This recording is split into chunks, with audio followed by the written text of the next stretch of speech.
Treneri užtikrinta pergalė, kuri atvėrė kelią į Baltijos lygos pusfinalį. Kaip vertina čia rungtynes ir ko tikėjotės ir ką gavot? Na, didelis ačiū už sveikinimus, bet jo, šiandien mes ruošėmės rimtai šitom rungtynėm, buvo labai sunki savaitė po atostogų, kažkur netgi galvojom, kad gal perspasim žaidėjus, bet labai esu patenkintas merginom, kurios išėjo su labai gera energija, atsidavimu ir parodė, kas yra šiai dienai stipresnis.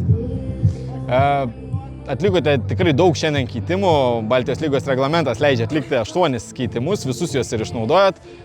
Sakykit, ką gavot ir ką pamatėt iš naujų žaidėjų, kurios žengė į aikštę po pertraukos, ar nekrito pats tempas, kokybė ir, sakykime, kaip vertinat jų pasirodymą, įsiliejimą į rungtynes?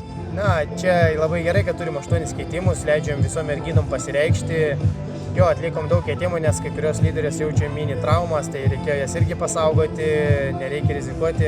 Aišku, ruošėmės pagrindiniam čempionų lygoj, krūviai vis didės ir didės, tai buvo smagu, kad galėjom tiek atlikti. Tai kitas dalykas, džiaugiuosi tom merginom, kurios išėjo į aikštę, jos irgi turi ką įrodyti tiek treneriui, tiek pačio savo, kad yra vertus būti aikštelėje, nes už dyką nieko nėra duodama. O apie patį žaidimą, tai vis tiek gal tempas kažkiek ir nukrito, nes pas merginas yra jauduliukas, jos turi stengiasi išlaikyti tokį patį tempą, ritmą, bet tai yra sunku vis tiek, kai tu išeini su jauduliuku, yra viena, kai tu pradedi startę, pajauti žaidimą, tai yra kita, bet vis tiek esu viso merginom patenkintas. Šiandien nominaliai, jeigu turbūt žiūrint tik tais ant popieriaus, vadinkim taip, pasižymėjo daugiau gynėjų negu puolėjų. Kaip šitą pavyko pasiekti ir įgyvendinti? Na, čia formulumas gal gynėjai, standartai, tai mes žinom mūsų žaidėjų stipriasias pusės, tiek Greisį, tiek Sabrina, kad žaidžia gerai.